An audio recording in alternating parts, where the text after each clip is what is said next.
చేసుకొని పంట పండిస్తున్నారు. భూ యజమాని హక్కులు కల్పించిన రెవెన్యూ అధికారులు మాత్రం కనికరించడం లేదు. ఫలితంగా సొంత భూముల్లో పరాయి రైతులుగా బతకాల్సిన పరిస్థితి. రుణ సదుపాయం లేదు, ప్రభుత్వ రాయితీల మాటే లేదు. నానా కష్టాలకొచ్చి కడగండ్లు సేద్యం చేస్తున్న పట్టాదారు పాసు పుస్తకాలు లేక అవస్థలు పడుతున్న గుంటూరు జిల్లా లంక ప్రాంత రైతుల బతుకు చిత్రం ఇది.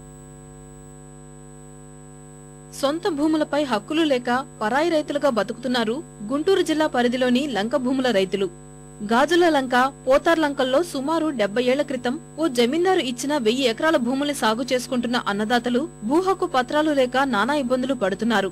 పట్టాదారు పాసు పుస్తకం లేని కారణంగా సబ్సిడీ విత్తనాలు అందడం లేదు. రాయితీపై ఎరువు, పురుగుమందులు లభించటం లేదు.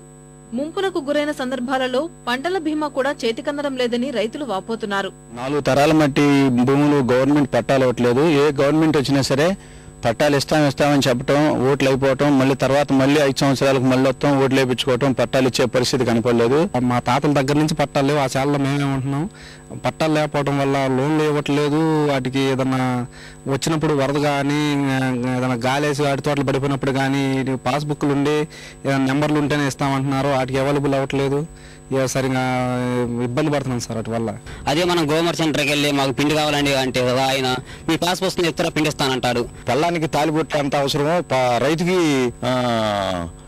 పట్టా అంత అవసరం అయిందండి. ఇప్పుడు ఈ పట్టా లేకపోవటం వల్ల అనేక ఇబ్బందులకు ఎదురవుతుంది రైతుకి. దశాబ్దాలుగా సాగు చేసుకుంటూ భూ హక్కుల కోసం ఎన్నో పోరాటాలు చేసినా ఫలితం లేకుండా పోయింది. సర్వేలు చేసేవారే కాని పుస్తకాలు ఇచ్చినవారు లేరు. తాము అధికారంలోకి వస్తే పరిశీలిస్తామని హామీ ఇచ్చారే కాని ఏ ఒక్కటి నిలబెట్టుకోలేదు. 1947 స్వతంత్రం వచ్చిన దగ్గర నుంచి మా ముత్తాతలు వాళ్ళందరూ ప్రయత్నం చేస్తానే ఉన్నారు. వాళ్ళు ఇష్యూ చేయలేదు సార్. మామూలుగా చిస్తైతే కట్టించుకుంటున్నారు కానీ దీనికి మామూలుగా చట్టబద్ధమైన హక్కు ఈ భూమి మీద లేకపోయేసరికి ప్రధానంగా రుణం తెచ్చుకోవడానికి బ్యాంకుల దగ్గరికి వెళ్తే ఎంత భూమి ఉండా, ఎకరం ఉండా, అరెకరం ఉండా వాటికి కనీసం రుణ సౌకర్యం కల్పించడం, పట్టా ఇవ్వడానికి వీళ్ళు ఏదైనా అబ్జెక్షన్ ఏ రకంగా లేదు. అయినప్పుడు కూడా రెవెన్యూ డిపార్ట్మెంట్ తాత్సారం వలన ఇంతవరకు పట్టాలని కానీ లేకపోతే కనీస యాజమాన్య హక్కు కల్పించినటువంటి పరిస్థితి లేదు. వీళ్ళకి ఎవరు అబ్జెక్షన్ పెట్టేవాళ్ళు కూడా ఎవరు లేదు. అన్ని అక్కడ సర్వే అయింది, ఎంజాయ్మెంట్ లిస్ట్ ఉంది, గవర్నమెంట్ అన్ని రెడీగా ఉంది, ప్రిపేర్ అయి ఉన్నాయి. వాళ్ళ యాక్షన్ తీసుకోవటం ఒకటే, డెసిషన్ తీసుకోవటం ఒకటే పెండింగ్ ఉందండి. తరాలు మారినా హక్కులు లభించకపోవటం వల్ల రైతులు నీరుగారిపోతున్నారు. మరో 8 శివారు లంక గ్రామాల ప్రజల పరిస్థితి ఇంతేనంటూ ఆవేదన చెందుతున్నారు.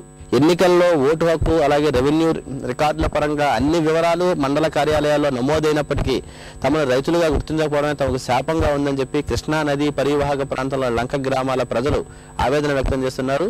గుంటూరు నుంచి కెమెరామెన్ కేశవ్తో శ్రీనివాస్ మోహన్, ఈటీవీ న్యూస్.